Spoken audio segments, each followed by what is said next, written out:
I'm glad you're here today to join me as I dive into the world of slow stitching and how to avoid all the common mistakes that can ruin your project.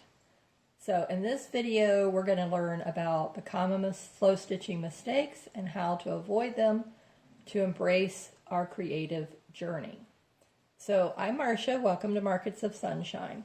So I'm going to show you two projects that I'm currently working on, and these are going to be perfect examples of these common mistakes that I'm going to talk to you about and how to avoid them. So the first is the struggle of wasting materials. And what happens a lot of times is that we dive headfirst into the project without taking the time to understand the basic fundamentals, or what are we even going to make, and do we even have our embroidery stitches mastered? Do we maybe have 2 or 3 that we've actually perfected? So those are all the first common mistakes, as we get excited about it's a new craft type, and we start buying the materials, but we overlook the importance of preparation. And this can lead to very frustrating and disappointed projects, and they don't turn out exactly the way we envisioned. And so how can we avoid that? So we avoid it by first taking the time to plan what it is that we want to make. So here are 2 slow stitching sampler books that I'm going to give you as an example of what you can plan out. This is a bigger project, but we're going to break it down into smaller pieces so that you can see how to avoid all of these common mistakes. So the first thing is to gather all of your materials, write it down. Okay, I know I want to make a slow stitching sampler book. So you have that written down. That's your project. The next step is let's gather all of our materials. So I knew in this one I wanted it to be in an orange and green color theme. And this one I knew I wanted it to be in a blue, pinks, and purples color theme. So again, and then get your measurements. Now, I make and sell the kits to make these slow stitching sampler books. So if you are new to the slow stitching and you don't have any idea of where to start, you would like to start with a kit, that's your best option. And then the supplies you do already have can go into the pages of actually embellishing the pages of the kit. So in my kits, I give you the materials for the shell, the cover, the fabrics that you can decorate the cover with, and then I give you the shell of the pages, the blank pages, which are either felt or batting, but you use your own supplies to decorate the pages. So I'm just flipping through this now to show you what I've done with these pages. And I teach you in several videos on how to put the hinges on them so that then you can attach it to the spine and then attach the spine to the cover. So here you can just see how each page is different and separate. So avoid the common mistake of not planning your design. And then that way it won't lead to a disaster, and you'll have the perfect project that you envisioned come out beautifully in the end. And so each of these pages are different and unique, as you can see very clearly. And I decorate the inside of the cover, the outside of the cover, and so it's just a beautiful finished presentation, but it's a perfect way to start practicing your embroidery stitches. So I just start off with simple, basic stitches when I first start putting the pages together, and then as I go in some of my other books, I have a pink slow stitching sampler book. I have a purple one, I have this blue one, and then now I'm putting together this orange one. So remembering, again, to just go over this again, don't get caught up in perfection. Don't get caught up in jumping in without knowing what you're going to make. Don't overlook the fact that you do need to figure out what design are you going to make. And then thirdly, have a few embroidery stitches perfected. You don't want to jump in without having any kind of a technique already mastered. So whether it's the running stitch as you see here, whether it's the blanket stitch that you see here, this is a, oh, I forget what this is called. Oh, I don't know. Oh my goodness gracious, I forget what this one's called. Anyway, it's kind of like a down arrow, like a chicken foot. Cross stitch is your simple stitch here that's just X's, and a French knot. Those are very simple, easy to do and to learn. I'll put what this one here is called in the description below, and then this one here that I did in the center of those little flowers.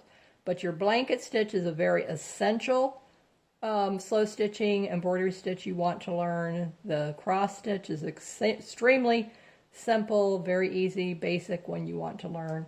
The running stitch, of course, is a very fundamental, essential one. Definitely you want to add that to your list of what you want to learn. So that would be my recommendation, is to start off with at least 3 or 4 of easy, basic embroidery stitches. Master those. Just get a piece of fabric and start stitching and mastering those simple embroidery stitches. And then remembering to approach slow stitching, because it's a mindful process. And so when we're able to let go of expectations and just focus on the journey, that's when we can celebrate our imperfections along the way. I do have a video about embracing your imperfections, and I did a little challenge in my community about that. I'll link that here in the video. And also, we're talking about connecting with our creative self, tapping into our inner wisdom, our inner creativity, and that's where the true fun of the journey and the experience begins. And so just letting go of all of that perfectionism and the chaos of not planning, then your projects will turn out so beautiful and just will be such a joy, because then you'll actually have a plan in place for each project. And that's what is the most important thing. So now I'm going to show you a project that I'm working on. And I do a lot of happy mail here on my channel, and I'm joining a lot of collaborations, and I have one channel here on YouTube that I like to collaborate with. That's Icky Chic, my friend Linda Coker. So you can find her link to her video in the description box below. And she's doing a Hugs and Stitches challenge, and I'm doing my Happy Mail challenge, which has been an annual challenge that I do here on my channel and with my mailing list and on my social media. And so my project is going to be using up your fabric scraps, using up what you've purchased.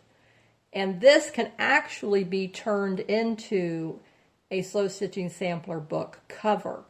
So what I'm going to show you in this technique, it can easily be done that way. Now what I'm going to make, because I already have 4 or 5 of my slow stitching sampler books already in the works, none of them are completed. They are not a fast project for you to complete. That's where the mindfulness process, it's to help you to relax, to come home after a busy day or dealing with a health issue, you're recovering, you're on a vacation, you just want some relaxation time, you're at your doctor's appointment, you just need to unwind and relax while you're there waiting.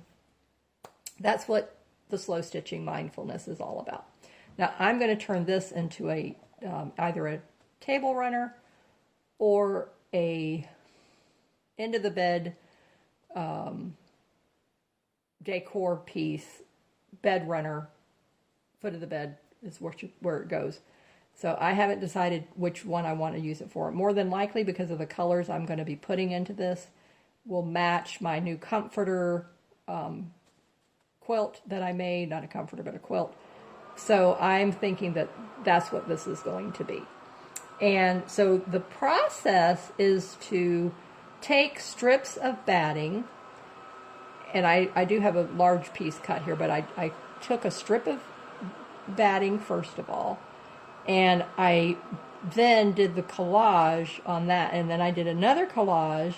This has got fusible web on the back of it. This has already been ironed onto that. And so then you can take your piece of batting and then you just lay it on top, the fabric that you already put the iron on, and lay it on top of your batting. Okay, and then you just come in with other scraps of fabric and you just start layering it up. So I just grabbed my pack of chenille pieces, and my quilt was in a pastel colors, and so the chenille I don't need to put the iron on the back of it. And so I'm just going to take these fabric scrap pieces and I'm going to just lay them on top of the batting and over each other and just fill in any of the open gaps. And the quilt I made was in a blue and green. Predominant was the colors. And then it had, obviously other colors in it as well, and so that's why I decided to start using up some of these chenille pieces. And so I'm just going to come in right here, bring that over a little bit more. Might have to trim that down. Okay, so I'm just wanting to cover and fill in all of the batting. I can trim this excess off right there. And so but you can do it very small, scrappy looking. You can do it in larger strip pieces. However you want to do yours is completely up to you. Here's a piece that's already got different colors, yellow, pink, and white. And this is even, okay, that's just a little fuzz. Okay, so this piece here, actually I could take this one off and put this here, and then that makes that look really cute, and it just kind of ties it all in with what's going on down here. But I'm just wanting to use this to show you how easy it is, and if you have an idea in mind when you're starting your project, then that makes it so much easier for it to turn out the way you want it to.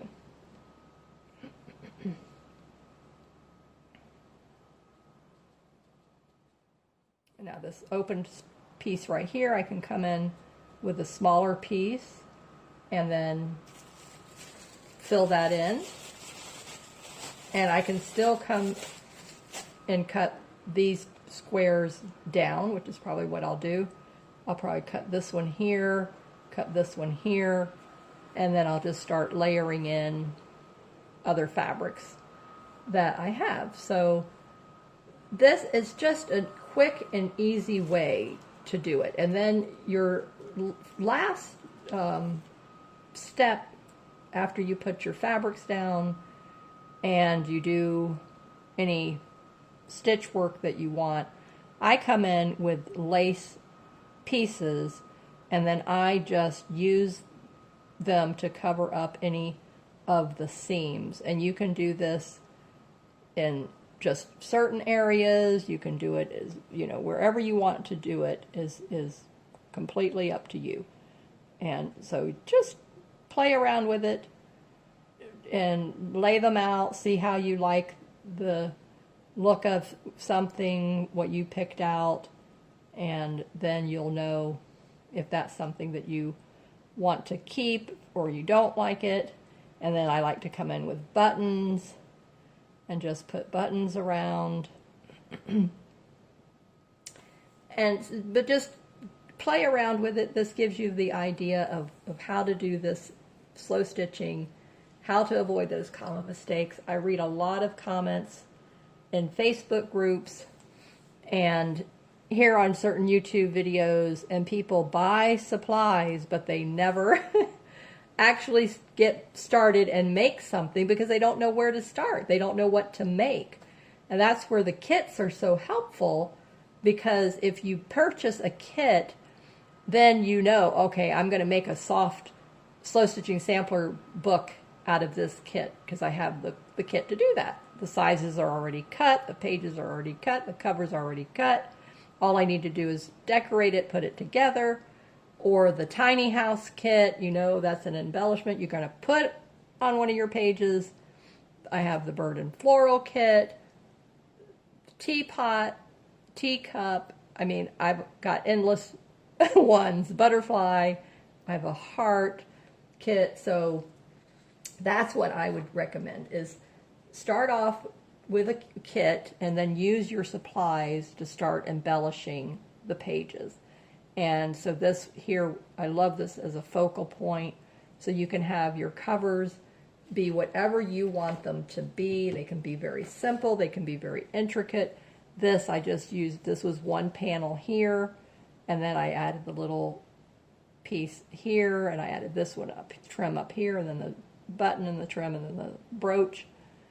And this is just was one solid piece, but then some of my other covers are all different pieces that were put together. So it just is, it's a lot of fun, and it just helps to unlock your creativity.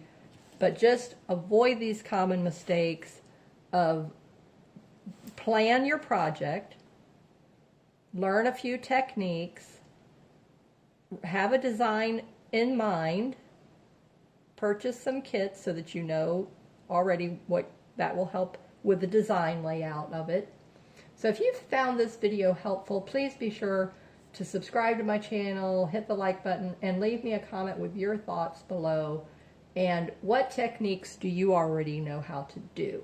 And I'd love for you to check out my other videos on crafting techniques and other mistakes to avoid, how to embrace your imperfections and unlock your creativity. So, and if you would love to join in the Happy Mail Challenge and the Hugs and Stitches Challenge with Linda and me, then please leave that in the comments as well. My Facebook group will be linked below.